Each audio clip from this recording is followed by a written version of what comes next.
Obrigada. É um prazer enorme estar aqui com vocês, um prazer estar com a Joyce, com a Vitória. Foi uma jornada linda até aqui. E linda porque falar de longevidade não é um tema fácil. Falar de envelhecimento, menos fácil ainda. E eu acho que a Nutrem está fazendo isso, a Nestlé está fazendo isso de maneira brilhante, com compromisso, com priorização do que é importante. E uma coisa mais especial que eu acho que tem desse guia é que aqui vocês estão mudando a cultura. Quando a gente fala de envelhecimento de uma forma tão aberta e tentando ensinar novas formas de falar sobre esse novo envelhecer, isso quer dizer que a gente está, de fato, contribuindo com uma causa de maneira efetiva, né? Então, só me apresentando rapidamente, eu sou a Candice, sou psicóloga, especializada em gerontologia, que é o estudo do envelhecimento. Mas antes disso, eu trabalhei na Unilever 17 anos, depois na Kimberly-Clark, mais 9, sempre trabalhando com marketing e inovação. Minha casa dentro das corporações sempre foi a área de Consumer Insights, voltado para a inovação. Então, eu sempre tive muita conexão com o consumidor e foi ali que eu me apaixonei pelos consumidores 50+. Foi ali que eu entendi que era uma faixa de consumidores que ninguém estava olhando, né? Que muitas vezes a gente sabe que pesquisas são feitas de 18 a 55, e esses 55+, eles começaram a ser uma parcela da população muito importante.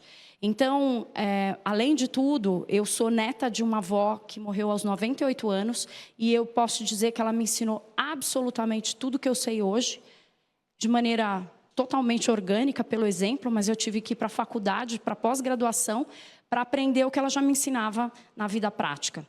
Então, como o doutor Alexandre Kalash, que é um grande estudioso da longevidade aqui no Brasil, diz, todo mundo que trabalha com longevidade tem uma conexão dentro da família, algum laço de amor com alguém que envelheceu. E é por isso que a gente se coloca a serviço do bem envelhecer. Então, começando, foi um prazer enorme receber esse briefing. Então, do dia 1, o que as meninas vieram me falar? Elas falaram, olha, a gente queria muito construir um conteúdo proprietário, né, que fosse aplicável na vida real, que fosse inspirador, mas que fosse de uma forma geral para todas as idades. A gente não quer fazer uma coisa só para quem tem mais de 50. A gente quer que uma pessoa de 20 leia e fale, puxa, isso aqui eu aprendi, isso aqui eu posso perguntar para os meus pais, isso aqui eu quero levar para a minha vida. Obviamente, a Nestlé é uma empresa ancorada na ciência, então tinha que ter uma base científica, não de achismos, mas de pesquisa, né, séria, e que tivesse uma linguagem, a gente fala de uma linguagem mais pop, né, mais popular, para que pudesse dar acessibilidade para esse guia. Então, eu acho que o que vocês vão ver aqui, o que vocês devem ter visto, é a concretização de todo esse sonho, dessas ideias, dessa primeira conversa, onde a gente falou, bom, então vamos começar a construir isso.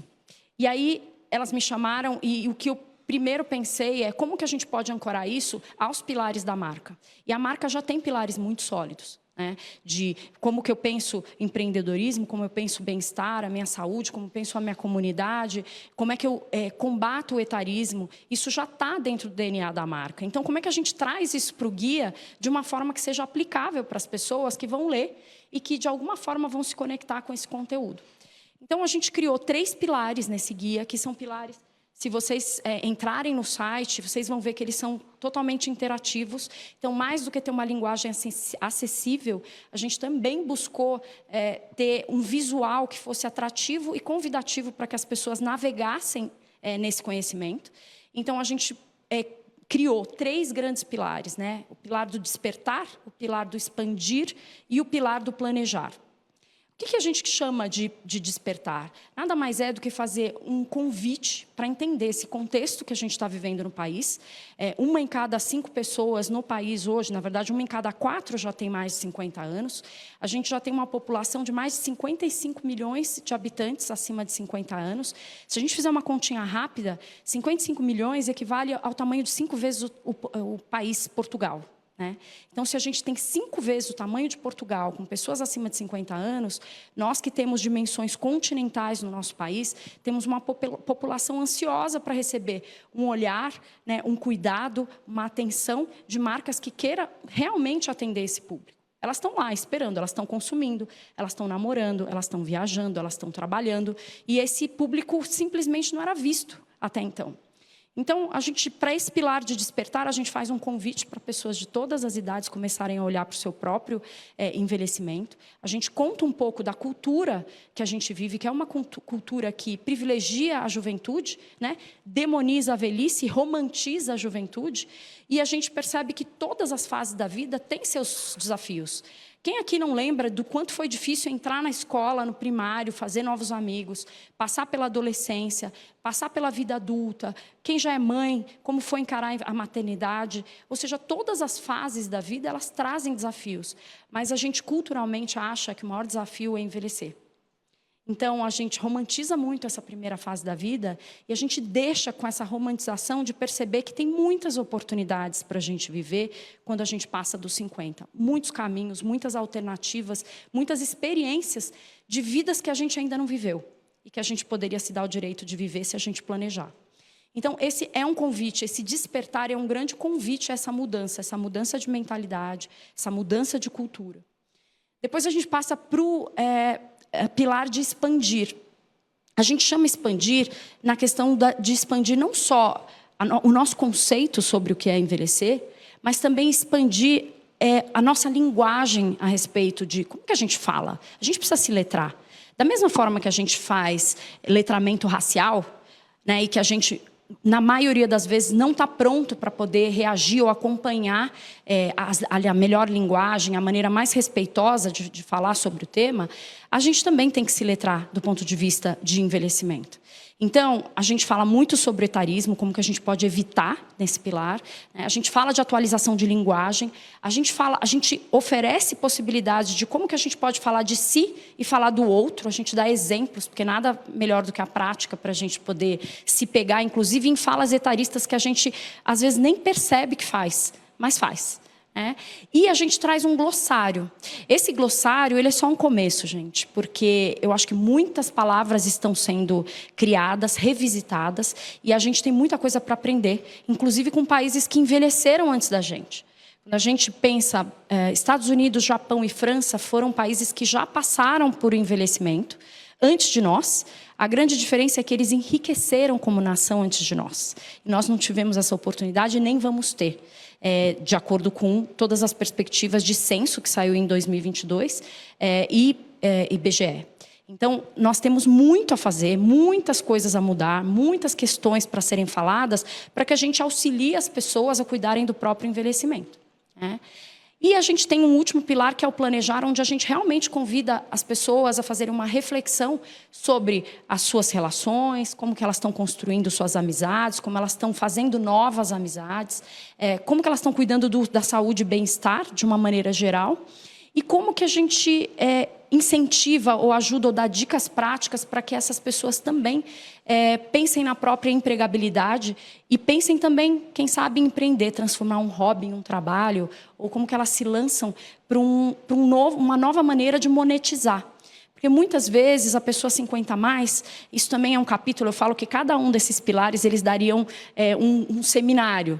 Porque se a gente falar só desse ponto de empregabilidade e empreendedorismo, a gente percebe muita gente 50 a mais tendo dificuldade de se recolocar no mercado. Mas a gente também tem que ver qual a mentalidade das pessoas. Elas querem um emprego ou elas querem um trabalho? Porque às vezes elas não vão, talvez, se recolocar exatamente na posição que elas tinham. Mas com o set de habilidades que elas desenvolveram ao longo da vida, elas podem sim costurar essas habilidades, reformular e inventar uma outra coisa. E, às vezes, uma carreira que nem tem nome ainda. Eu sempre gosto de dar um exemplo que eu sou uma consultora em longevidade. Esse nome eu criei para mim. Não existia esse nome. Até porque longevidade é algo muito recente. A gente começou a falar disso nos últimos 5 anos. Eu estudo longevidade há 10 anos, mas esse tema começou a pegar fogo no sentido de as pessoas falarem mais nas redes e tudo mais. Se vocês pensarem há 5 anos. Então, tem muitas novas profissões que elas não existem ainda. Então, está nas nossas mãos olhar tudo que a gente sabe, tudo que a gente aprendeu, que habilidades a gente construiu ao longo da vida e começar a pensar, bom, para que mais eu sirvo, além do que eu fiz até hoje? E aí, entrando em cada um dos pilares, eu convido vocês para verem, primeiro, que visualmente ele está lindo, né? Eu acho que para falar de envelhecimento, para falar de maturidade, tem que ter arte, tem que ter beleza. É uma coisa que eu sempre falo no meu perfil. A gente precisa trazer coisas belas, porque envelhecer pode ser muito bonito. Então, a gente tem que começar a mudar as associações com relação à velhice, né? Tem a ver com saúde, tem a ver com planejamento, tem a ver com beleza, tem a ver com arte. A gente é que precisa ressignificar isso. Então, a gente convida, né, faz um grande convite nesse despertar para falar, chamar as pessoas para olharem com carinho para a sua própria biografia, para convidar essas pessoas para se imaginar daqui 10 anos, como que elas pensam e se imaginam, né, o seu ecossistema, como que vai estar social, profissional, físico, onde é que elas vão estar circulando. E a gente também faz um chamado para que se respeitem todas as gerações. Quando a gente fala de envelhecimento, de maneira nenhuma a gente está falando que ele é mais importante ou mais relevante do que a juventude. O que a gente está falando é que todas as gerações precisam conviver de maneira igual, respeitosa e aproveitando o melhor de cada geração.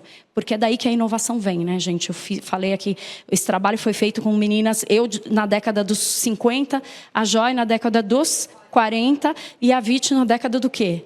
Dos 20. Entende? Então, a gente está aqui em três momentos muito diferentes da vida, fora a agência, que tinha um time muito diverso também, e que a gente sabe que o melhor acontece, sai esse tipo de trabalho, quando a gente pode escutar todas as gerações e combinar o melhor delas.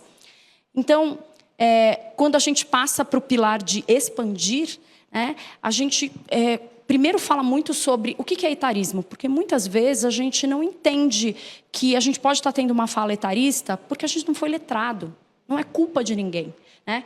Muitas vezes as pessoas falam, nossa, a agência ou minha agência de promoção não entendeu que não pode. Gente, não, é muito difícil as pessoas já terem esse letramento, porque é tudo muito recente. De todos os preconceitos que a gente vive e de todos os pilares de diversidade que são hoje trabalhados dentro das empresas, a diversidade etária é a última delas. A gente sabe disso, é a mais difícil de ser trabalhada, né? E mesmo em companhias que já estão trabalhando o pilar de diversidade e inclusão há tempos. Então, tem pouco tempo que a gente está falando sobre esse tema. Então, não tem vergonha nenhuma em dizer, puxa, eu não sabia que isso era uma linguagem etarista. É sempre tempo da gente se corrigir e da gente se preparar para a próxima fase.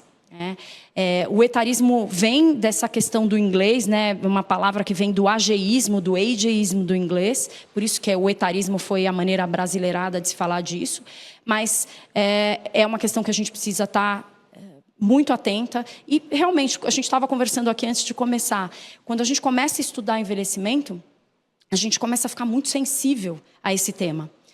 É como quando você fica grávida, por exemplo, você começa a ver um monte de grávida na rua, ou você começa só a ver coisas sobre gestação. É assim, o nosso cérebro ele funciona por esse radar, esse filtro que a gente mesmo coloca.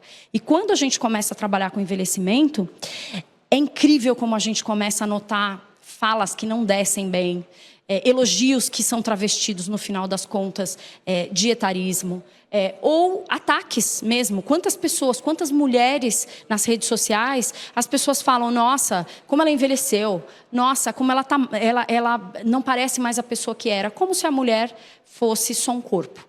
Ninguém pergunta o que ela aprendeu nesses últimos anos, o que essas rugas trouxeram de risadas e de experiências e de sol que ela tomou e de vida que ela teve. Mas as pessoas notam simplesmente, para envelhecer bem, você tem que parecer que você não envelheceu.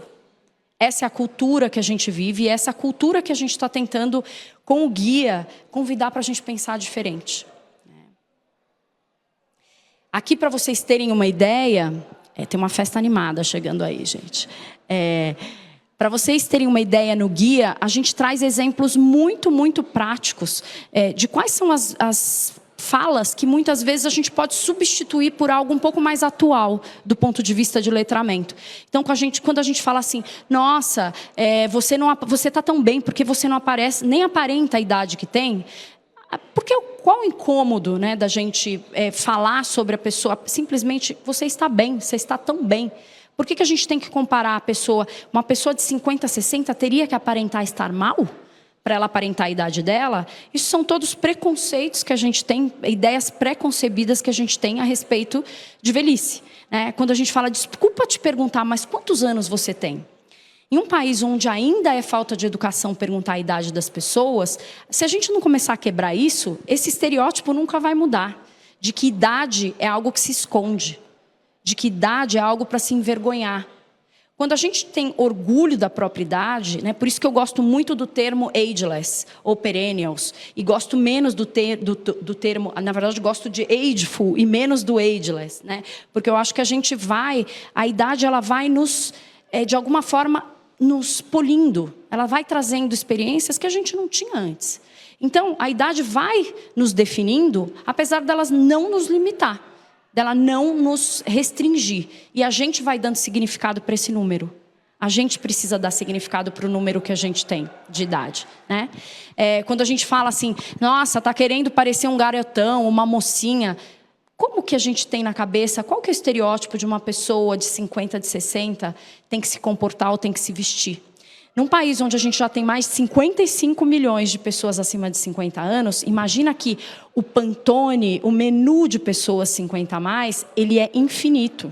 A gente vai ter pessoas, mulheres mais garotas de praia com 50 anos, e a gente vai ter mulheres de 50 anos que querem ler seu livro, tomar seu chá, de uma maneira mais tranquila, introspectiva. A gente vai ter de tudo.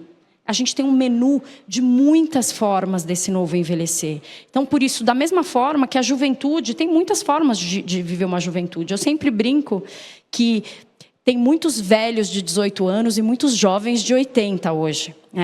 E eu, quando vejo meus pais, eu falo, gente, meu pai é um jovem de 80, a gente tem que dar uma segurada, a pessoa que ainda está lá, subindo no banquinho, fazendo as artes, saindo para pescar e tudo mais.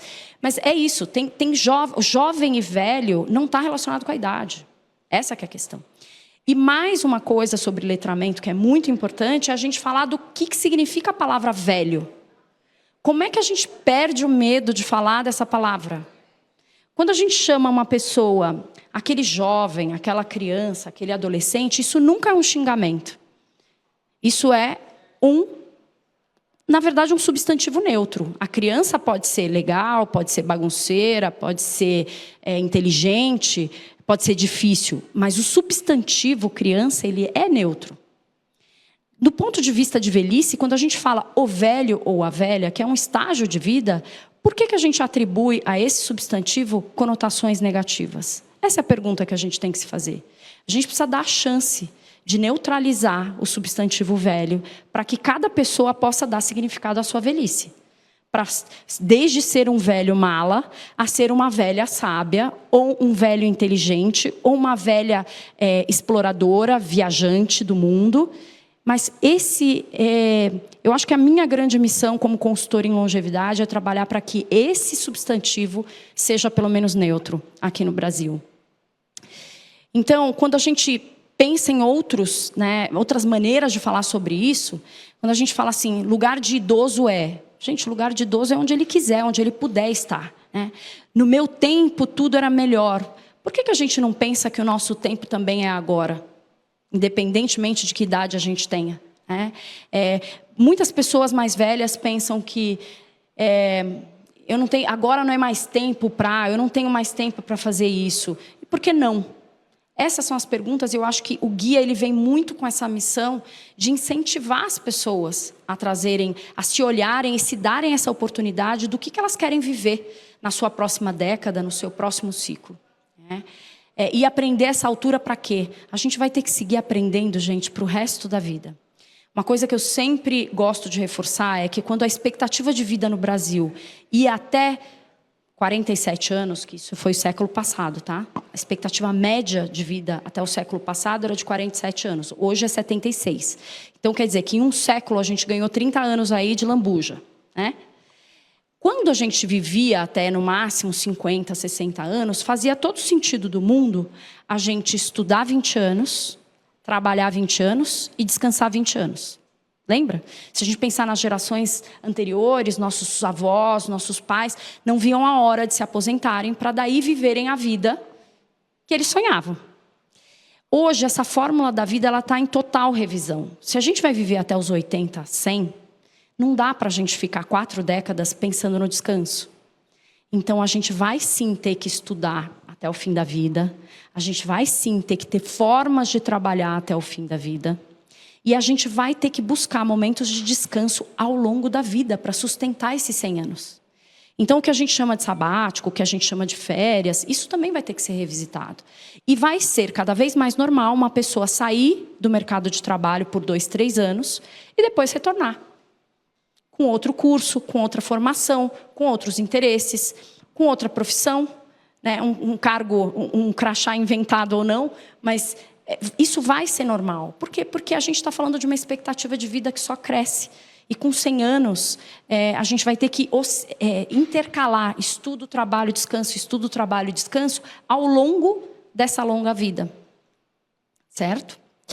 Então, quando a gente, passando para o pilar de planejar, é exatamente começar dessa revisão de fórmula da vida. Então, não dá mais para pensar 20, 20, 20, então como que a gente vai se planejar? A gente se planeja para tanta coisa na vida, gente. A gente se planeja para comprar o primeiro carro, para entrar na primeira profissão. A gente se planeja para comprar o primeiro imóvel, para as férias, para um casamento, para uma viagem, né, sonhada. E aí é muito doido a gente pensar que a gente não se planeja para as 4 últimas décadas da vida. São 4 décadas. E é muito difícil as pessoas terem realmente um planejamento com relação a isso. Falar, como que eu quero estar nos meus 60 anos? Como que eu quero estar nos meus 70? E nos meus 80? Esse plano ele vai precisar ser feito detalhadamente para que a gente possa tirar o melhor dessa experiência, que é essa longa existência. Então, quando a gente fala do pilar planejar, isso também aqui seria uma universidade, né? Se a gente pensar, poderia aqui ser um curso longo, mas a gente divide o planejar em 3 grandes aspectos. A gente pega 3 pilares da marca, né? Comunidade, empregabilidade e vida social. Não, vida social, empregabilidade e saúde. Obrigada.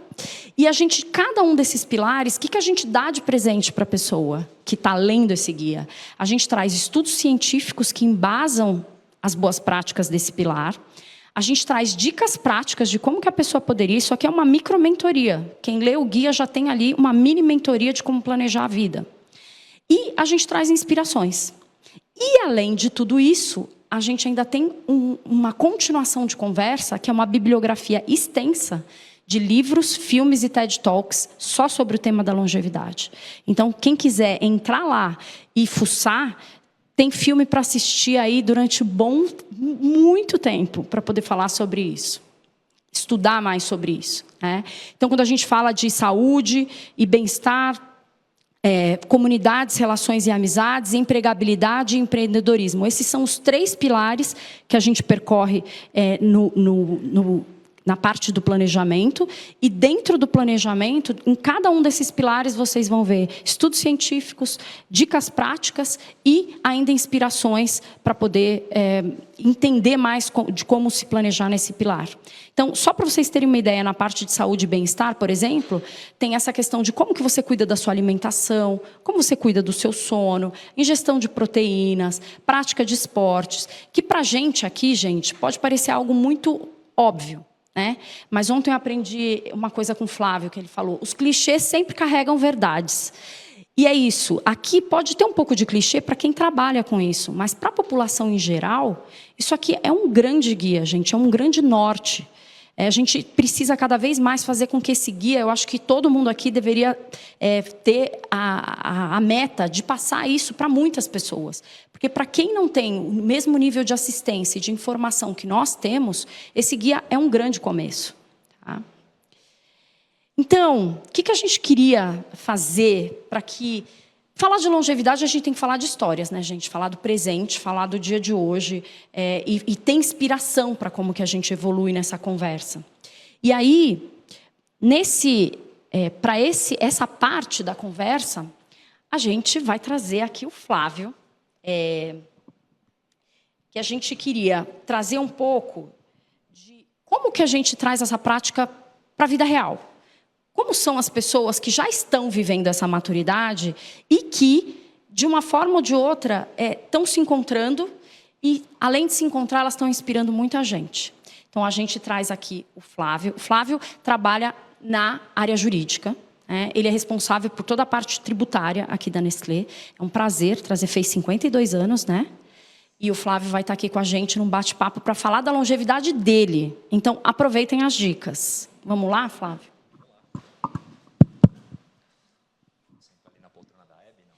Por favor, a Hebe está te convidando. Senta no sofá da Hebe. Boa tarde a todos. Boa tarde. Boa tarde. Flávio, é um prazer ter você aqui. Primeiro, por você ter aceito o nosso convite, né, de vir falar, porque, querendo ou não, a gente contar da nossa história e nossa experiência, a gente, de alguma forma, é uma exposição no lugar, né, no lugar que você trabalha. Sem dúvida. Mas eu acho que isso tem um bem tão maior, que é como é que as pessoas te conhecem aqui, para além do Flávio, né? Flávio, advogado, porque o Flávio tem 52 anos, é skatista há 30 e crossfiteiro. Então, a gente está falando aqui com uma personificação do guia, né? De tudo que a gente incentiva no guia. E, Flávio, eu queria muito começar te perguntando como é que você se vê chegando nessa etapa de vida? Como é que está sendo isso para você? Bom, vamos lá. Antes de mais nada, é um prazer estar aqui também, porque eu acho que é uma oportunidade para mim, inclusive, né? Óbvio que tem o tema da exposição e a gente sempre fica um pouco, né, nervoso, mas eu acho que é uma grande oportunidade para poder falar um pouco e, de novo, né, compartilhar a experiência. Eu estou muito feliz com a idade que eu tenho, né? Sou muito orgulhoso da minha idade. E, como a gente comentou, eu me sinto muito completo, muito realizado, na verdade. Óbvio, né, que ainda tenho muito para viver, espero, acredito, mas eu me sinto completo. Eu acho que tudo aquilo que eu busquei ao longo da minha vida, eu, graças a Deus, consegui conquistar. E isso é parte da minha, né, da minha integralidade. O que você tem valorizado mais hoje, diferente de outras épocas? Bom, meu tempo, principalmente. Eu acho que não só... eu acho que, quando eu falo de tempo, eu falo de qualidade de tempo, né? Eu falo de você estar presente naquilo que você está fazendo no momento. Então, assim, eu não quero perder tempo com coisas que há anos atrás eu perdia, me preocupando com coisas que daqui a 5 anos não vão fazer a menor diferença na minha vida. Então, eu tento sempre fazer esse exercício, né? De, será que isso que está me preocupando agora é algo que daqui a 5 anos vai fazer sentido? Então, eu tento gastar o meu tempo com aquilo que efetivamente tem relevância, tem valor.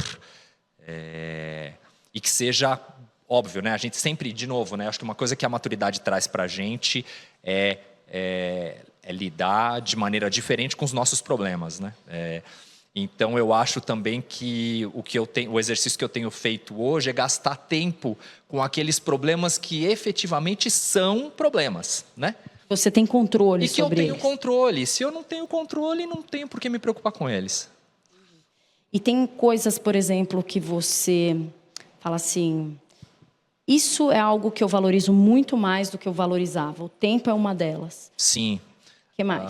As relações.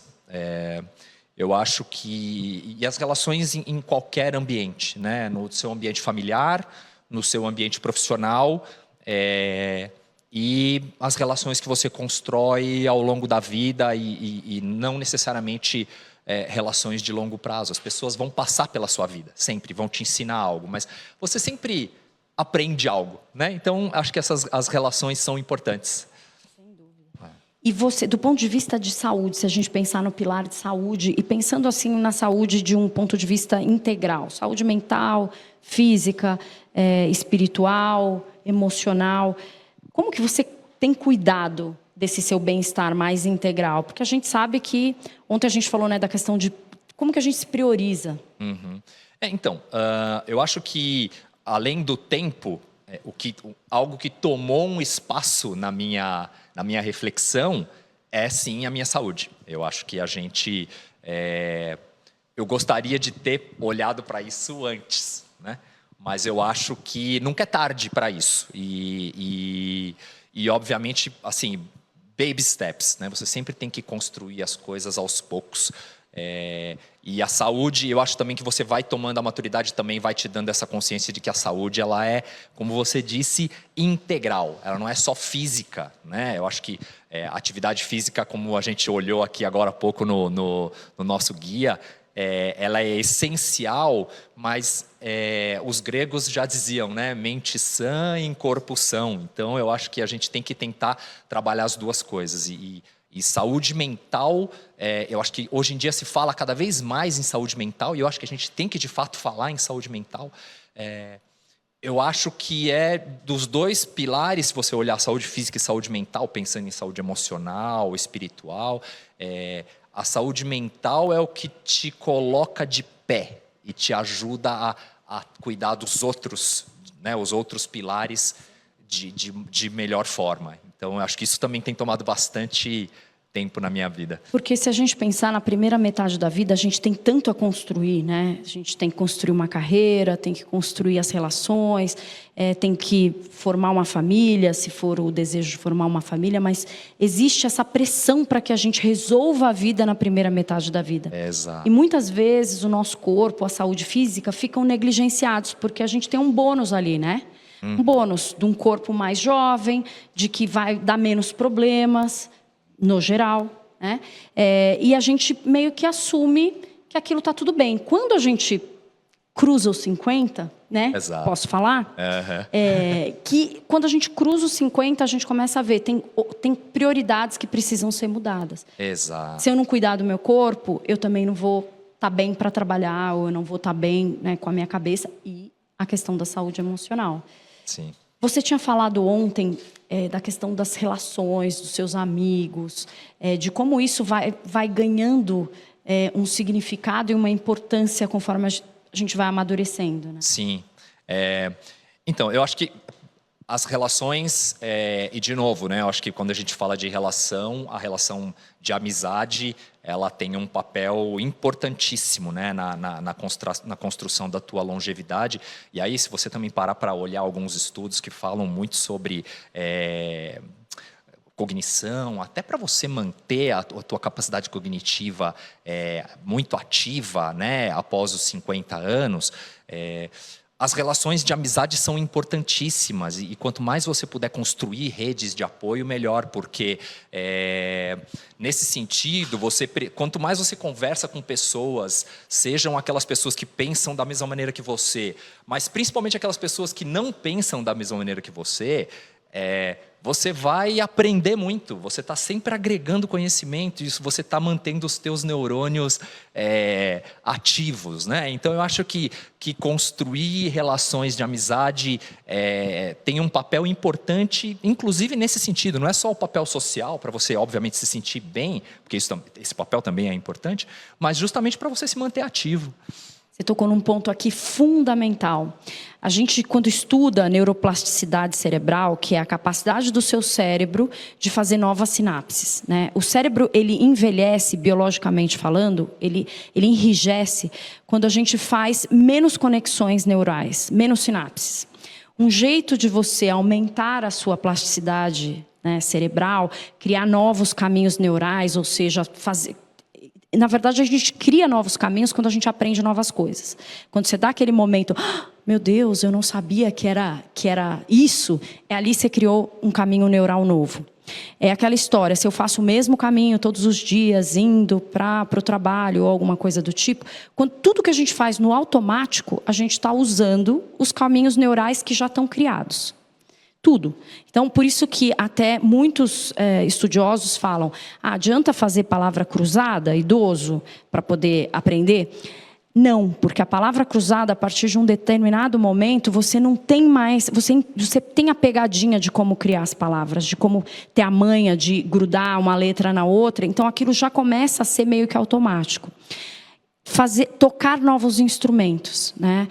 Se você toca sempre a mesma música ou o mesmo estilo de música, você também está usando caminhos neurais já estabelecidos. E isso que o Flávio falou é algo muito importante. Quando eu me relaciono com pessoas que não têm a ver diretamente com aquilo que eu acredito, de bolhas diferentes, essa é uma maneira mais curta de eu ter novos aprendizados.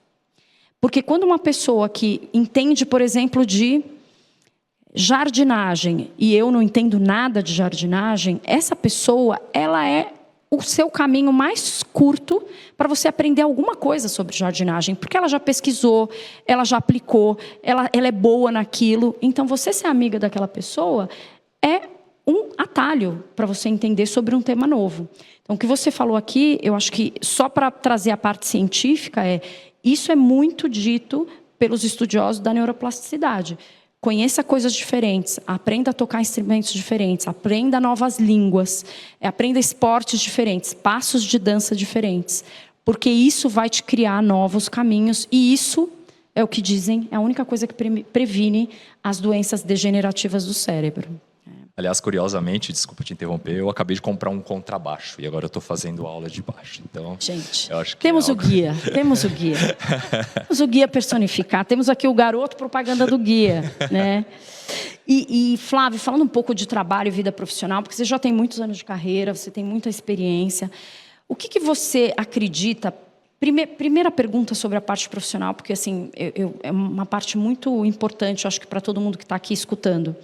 O que você recomenda para ter não só uma boa convivência intergeracional, porque eu acho que isso é meio base, a gente pode ser melhor que isso, como é que a gente tira o melhor dessa experiência de ter pessoas de idades muito diferentes trabalhando no mesmo projeto? Como é que você enxerga isso? Eu acho isso essencial, fundamental. A gente vem falando muito sobre diversidade, né? Isso é diversidade. Diversidade não tem apenas a ver com, né, como você mencionou logo no começo da tua fala, só com questões raciais ou de gênero ou, né, etárias. Ela tem a ver com diversidade de pensamento, e estilo, exato. Então, eu acho que quando você tem um ambiente livre para as pessoas... e, de novo, né, eu acho que uma coisa importante quando você tem pessoas que pensam de maneiras diferentes e você não cria amarras e nem cria, como é que eu vou dizer, limites, né? E você dá espaço para as pessoas errarem, eu acho que você cria um ambiente que ferve, né, efervescente de ideias, né, e às vezes a gente tem, em algumas situações, e eu acho que ao longo do tempo a gente viu, né, considerando o fato de que eu também já sou bem antigo, para ter passado por algumas experiências de trabalho, em que você viu gestores ou mesmo ambientes de trabalho com situações diferentes. Em algumas situações você tem limitações para errar, você tem limitações para sugerir, dar ideias. E na minha área, principalmente na área do direito, as limitações, de certa forma, elas estão na própria legislação. Então, você tem, querendo ou não, naturalmente limitações, né? Mas você consegue ser criativo também na área do direito. Você só precisa de exercitar a sua, como é que eu vou dizer, a disciplina da leitura, do aprofundamento, do conhecimento técnico. Então, é importante você ter pessoas com formações diferentes, com culturas diferentes, com histórias diferentes, e cada pessoa de uma geração tem isso quase que marcado, né? Você tem pessoas de uma geração que teve uma educação de uma certa forma e estudou em determinadas escolas, teve determinadas experiências profissionais, amigos, enfim. Ela traz uma bagagem que pode ser muito relevante no momento de você produzir experiências, né?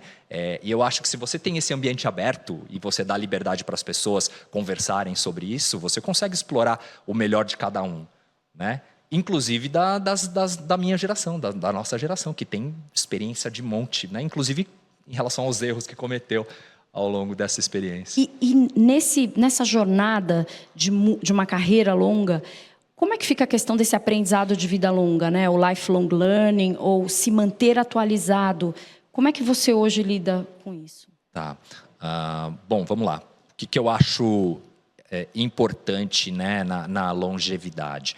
Você não deve de maneira nenhuma descartar o aprendizado que você teve, né? Porque às vezes algumas das coisas que a gente ouve e um dos preconceitos que se tem muito é o novo é melhor, vamos trazer novidade, sim, você tem que trazer novidade, e isso faz parte da evolução, né? de inovação, mas o fundamento, né? Quase sempre o pilar de alguma coisa, o fundamento tá no conhecimento básico, né? Naquilo que você construiu ao longo da sua carreira.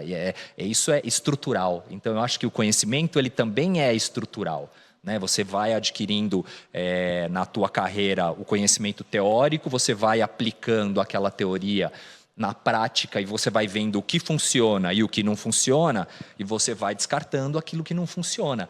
Só que aquilo que você descartou, ele serve para você como referência do caminho que você não deve tomar, né?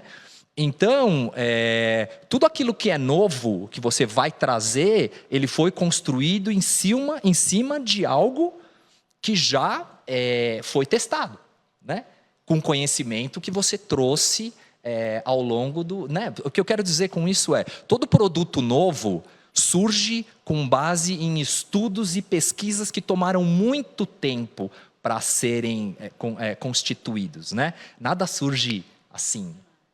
Então, assim, inovação também é um exercício, né, de construção. Então, eu acho que funciona um pouco dessa forma. Agora, o que eu faço, né, e que eu acho que é importante também, de novo, para mais eu acho que mais um daqueles preconceitos ou daquela, como se diz, dos mitos do etarismo, de que as pessoas de idade avançada têm dificuldade para aprender coisas novas ou para lidar com tecnologia. Isso é besteira. E é besteira porque, de novo, tem um pouco a ver com a vontade da pessoa. Eu acho que isso é individual, né? Você pode se limitar e dizer assim, eu não tenho mais tempo, eu não tenho mais vontade, eu não tenho mais interesse em aprender. Mas você pode dizer, não, eu quero aprender isso, eu quero entender como é que isso funciona, eu quero ver como isso se aplica no meu dia a dia. E às vezes você pode, assim, de novo, né? Acho que esse pensamento surge um pouco do fato de você perceber que a tecnologia, ela muda toda hora, né? Eu acho que se você olhar aquele gráfico, né, de como a informação e a capacidade do ser humano de absorver conhecimento e informação cresceu ao longo do tempo, essa curva fez assim, né? Então, nesse momento que você chega aqui, você tem muita informação de superfície e muito pouco conhecimento, né? Muito pouco aprofundamento, né? Profundidade nesse conhecimento. Então, o exercício que eu acho que a gente tem que fazer e ninguém consegue se atualizar. Não importa se você tem 20 anos, se você tem 30 anos, se você tem 50 anos. A corrida para atualização é para todo mundo. É para todo mundo. Então, a diferença só é o momento em que você está, né? Mas, assim, a novidade vai surgir todo dia e todo mundo vai ter que se atualizar. Todo mundo vai ter que entender como é que funciona aquilo. E, no fim do dia, também ver se aquilo serve para você ou não. Se aquilo se aplica ao teu dia a dia e se você é profissional de determinada área, se aquilo pode trazer mais eficiência para você, pode tornar você um profissional mais completo, ou pode eventualmente servir para você para o teu próximo passo como empreendedor, ou não. Ou se isso pode te ajudar no teu dia a dia, como, né, de forma pessoal, individual. Eu acho que é um pouco por aí. Ontem a gente também, no nosso alinhamento, você falou algo muito importante de como é que cada papel na nossa vida, evoluindo para a longevidade, evoluindo, né, para essa segunda metade da vida, como os papéis eles vão se repriorizando. Uhum. E você estava dizendo muito dos riscos da gente se resumir a um crachá. Conta um pouco dessa história, porque eu achei bem interessante. Não, isso é um fato, né? Eu acho que algumas pessoas percebem isso antes e outras pessoas demoram para perceber. E algumas talvez não percebam nunca. Mas o fato é que você, na maioria das vezes, e principalmente quando você é muito jovem, você costuma associar a tua pessoa àquilo que você faz, né? Então, às vezes, você conhece uma pessoa nova e você vai se apresentar e ela pergunta, Flávio, quem é você? Eu falo, eu sou advogado, eu sou gerente da Nestlé. E eu sou realmente gerente da Nestlé. Na verdade, eu não sou gerente da Nestlé, eu estou gerente da Nestlé. Então, amanhã eu vou me aposentar e eu vou deixar de existir.